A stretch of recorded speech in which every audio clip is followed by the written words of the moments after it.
Well, good morning, everyone. Happy Friday morning to you, and welcome back to Morning Musings. My name is Don K. Preston. I'm the president of Preterist Research Institute of Ardmore, Oklahoma. We are continuing our review, response, and refutation of the book by Brother Kyle Pope, entitled Thinking About AD 70. And we've spent a good little bit of time on the examination of Deuteronomy chapter 32, the Song of Moses, and its relationship to eschatology. Now, please keep in mind that Brother Pope believes that the law of Moses, the Old Testament as he refers to it, was nailed to the cross in AD 33. And he makes a statement which is absolutely true.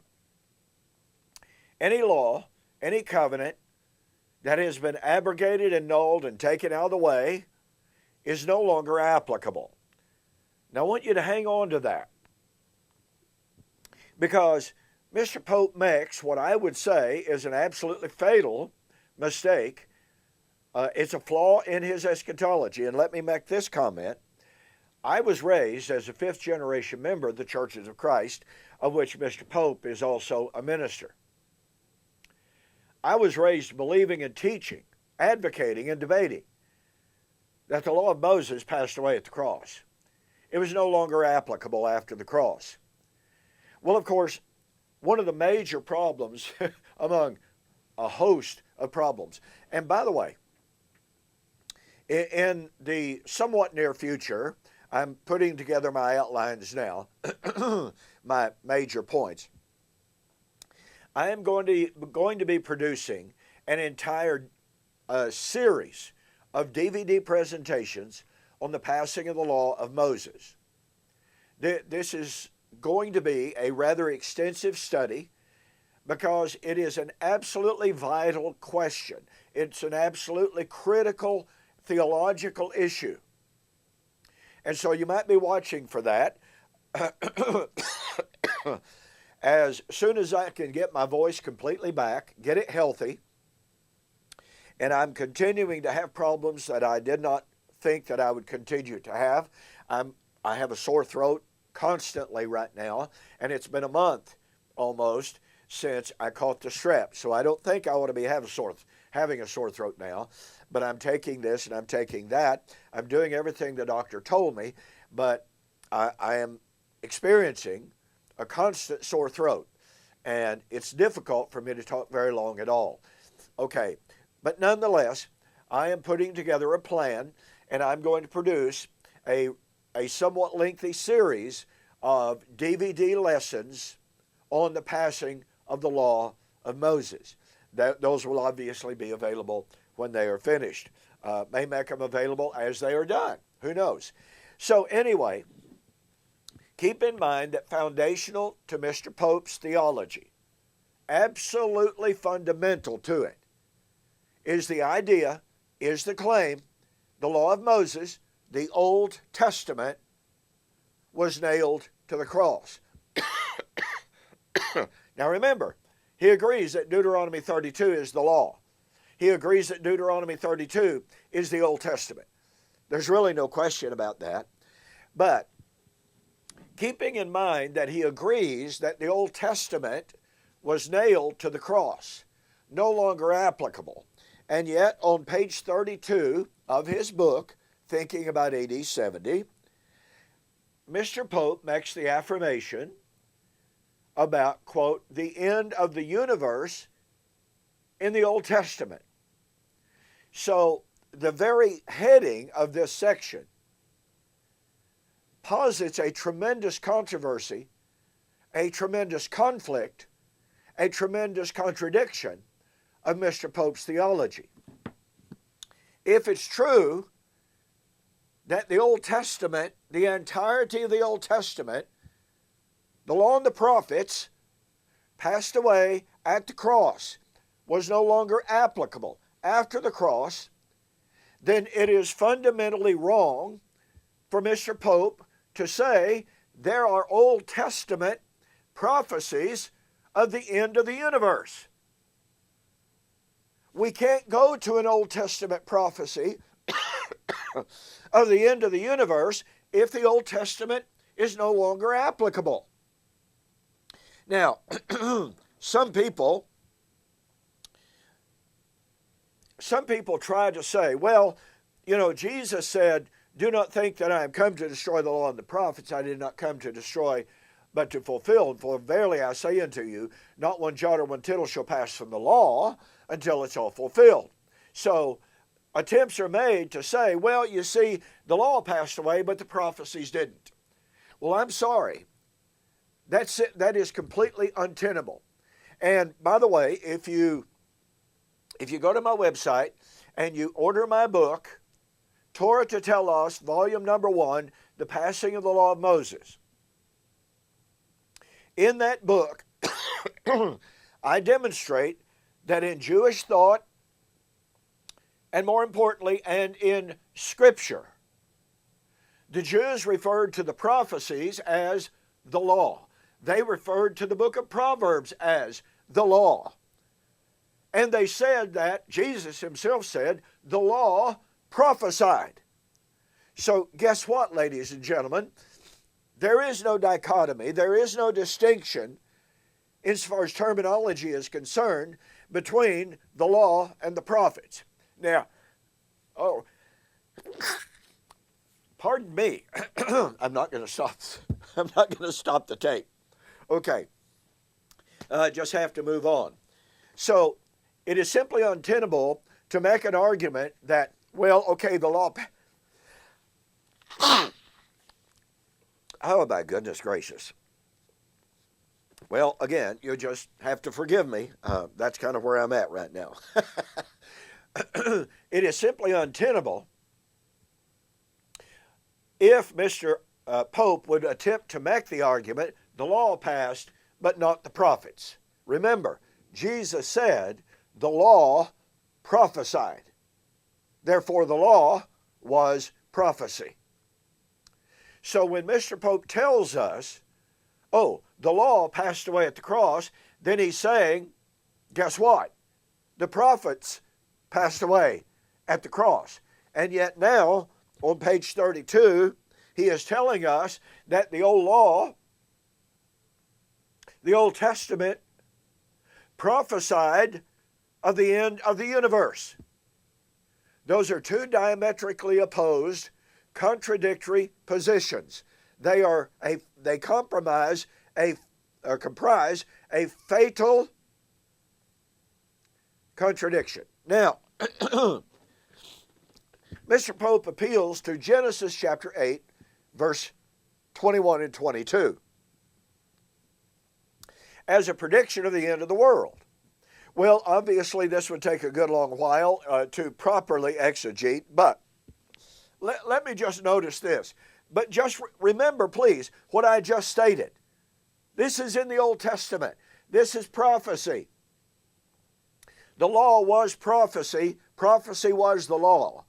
The law passed away at the cross, says Mr. Pope. Therefore, Genesis chapter 8 should not be applicable. It's therefore inappropriate, self-contradictory, for Mr. Pope to say the law passed away at the cross. Oh, but wait, Genesis 8:22 predicts the end of the universe. See, I'm sorry, self-contradictory. But the Lord had just brought the flood of Noah, and had destroyed every living creature in which was the breath of life. And the Lord looked upon all the devastation, all the death, all the suffering, and he said, now it's convenient, it seems to me, for Mr. Pope to ignore the preliminary statement in which Yahweh said, I will never again destroy every living creature as I have done. Now, of course, Mr. Pope would tell us, this is the standard argument in the churches of Christ, well, as I have done refers to the method. In other words, God was saying, I'm never going to bring a flood and to destroy the world again. No. Next time I'm going to do it by fire. Oh, but wait a minute. that means that God was more concerned about method than he was mercy. Secondly, in the flood, he destroyed every living creature in whose nostrils was the breath of life. Well, once again, Mr. Pope's position, the position I once took, says that God looked upon the destruction that he had caused, and he says, you know what? I'm not only going to do it like I did insofar as extent, I'm going to do it on a larger scale. You see, in Genesis, in the flood, God did not destroy the fish and the water-breathing, may I use that term, water-breathing creatures. He only destroyed the creatures in whose nostrils was the breath of life. But according to Mr. Pope's view, at the end of the universe, unless he wants to take the view of some people that bugs, slugs, and mosquitoes are going to be redeemed. Don't know if he does or not. But he indicates he believes 2 Peter chapter 3 is the end of the universe. So unless Mr. Pope wants to say, well, at the end of the universe, at the burning up of heaven and earth, at the end of time, God won't do it more than he did initially. But that's not the position.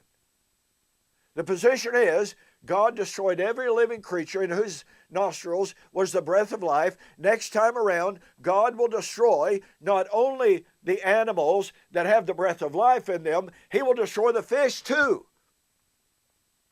So not only what would he do what he did, he would do more and worse than what he did. But again, Mr. Pope's position would be, well, I will not do it by water, I will do it by fire. Well, again, it would take a separate, distinct discussion of 2 Peter chapter 3 to demonstrate 2 Peter 3 is not about the end of the physical universe. Now, Mr. Pope has produced a study on 2 Peter chapter 3, supposedly arguing for the destruction of the universe. But I'm sorry, it's just untenable. But then he goes to Genesis chapter 8 and verse 22, and he says, quote, most English translations render this text with a dynamic equivalency rather than literal wording. The Hebrew uses the word adverb ad, meaning as long as, before the words all the days. Young's literal translation, etc. God literally promises as long as, before the words all the days. God literally promises as long as all the days of the earth, seasons and day and night will not cease. To refer to something with the qualifier while or as long as necessarily infers that there will be a time when the earth will not remain, or literally when all the days of the earth will be completed. This sets the stage for things that will be further revealed as time goes on. Clearly, that has to play a role in how we must interpret the wording in Daniel chapter 12 and verse 13, the end of the days. If the inference has been made as early as Genesis 8:22 that, quote, all the days of the earth is a limited number, Daniel can properly understand the end of the days to point to that time. We will address this further in later studies. Well, I'll be glad when we get to Daniel chapter 12. But here's the problem with his argument. Unless Mr. Pope can prove that God was concerned with, number one, method more than he was mercy, that he was concerned with magnitude, but if he was concerned with magnitude, he was saying, you know what, folks, I haven't done enough with the flood. Next time around, I'm going to do more than the flood, because this time around, I'm going to destroy the water creatures as well.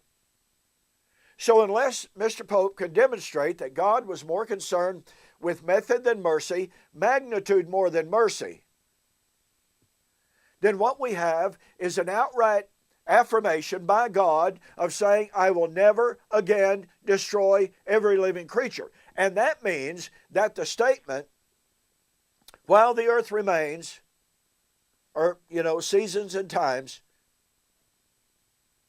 I'll never again destroy every living creature. Seed time and harvest, etc. So we have an outright affirmation, I will never again destroy every living creature. That modifies and controls while the earth remains, because it affirms that the earth will remain and never be destroyed again, which, by the way, the earth was not destroyed the first time around, was it? Not at all. It was the world, cosmos, according to Peter in 2 Peter chapter 3. The world, the social orders, not the earth, that was destroyed. So let me reiterate this point because it's very, very critical. Mr. Pope wants to say, well, the language, while the earth remains, as long as the earth remains, demands that it will have an end. No, when we have a statement, I will never again destroy every living creature, that controls as long as. How long is as long as? Never destroy again. That is the controlling context. But then Mr. Pope appeals to some passages, and it's really interesting to me that he appeals to Psalms 148, which reads, Praise him, you heavens of heavens, and you water above the heavens.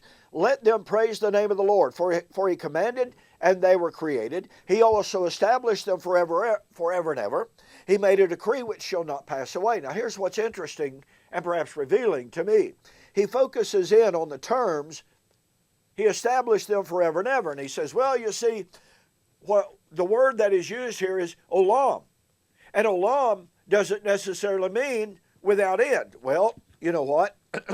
I don't know of any preterists that are not aware of that. I make that argument very, very often.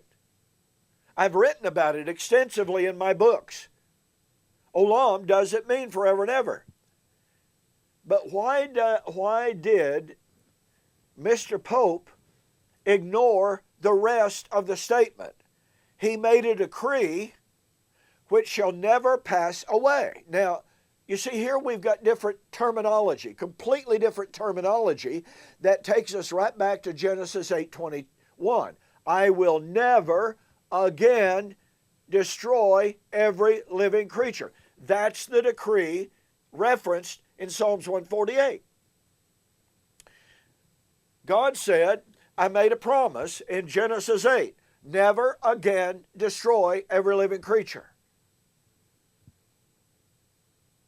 That decree will never pass away. See, it's not simply forever. So when the Hebrews wanted to affirm unendingness, and by the way, they could use the word olam in certain contexts for unendingness. Mr. Pope even agrees with that in his comments here on page 33. But when the Hebrews wanted to express the unending nature of something, then they said never pass or never end. Kind of like Isaiah chapter 9, 6-9. Of the increase of his government and of his kingdom, there will be no end. It's not simply olam.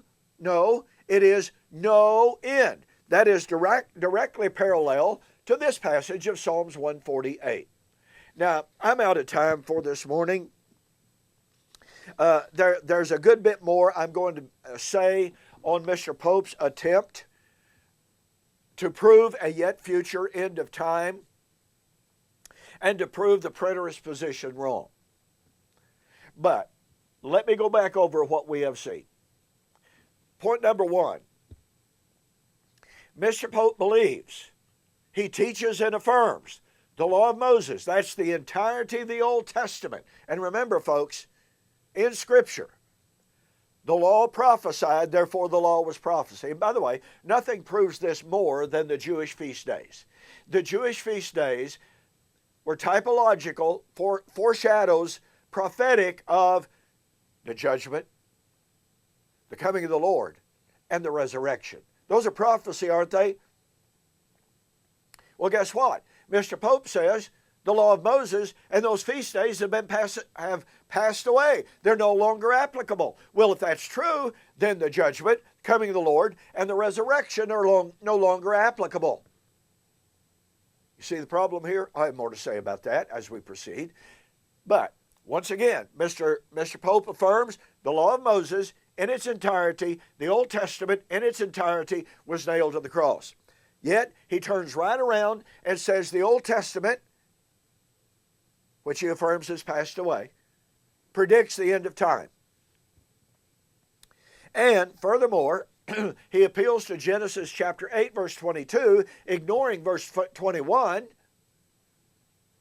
And he tells us that the Hebrew terminology, while the earth stands, demands an end.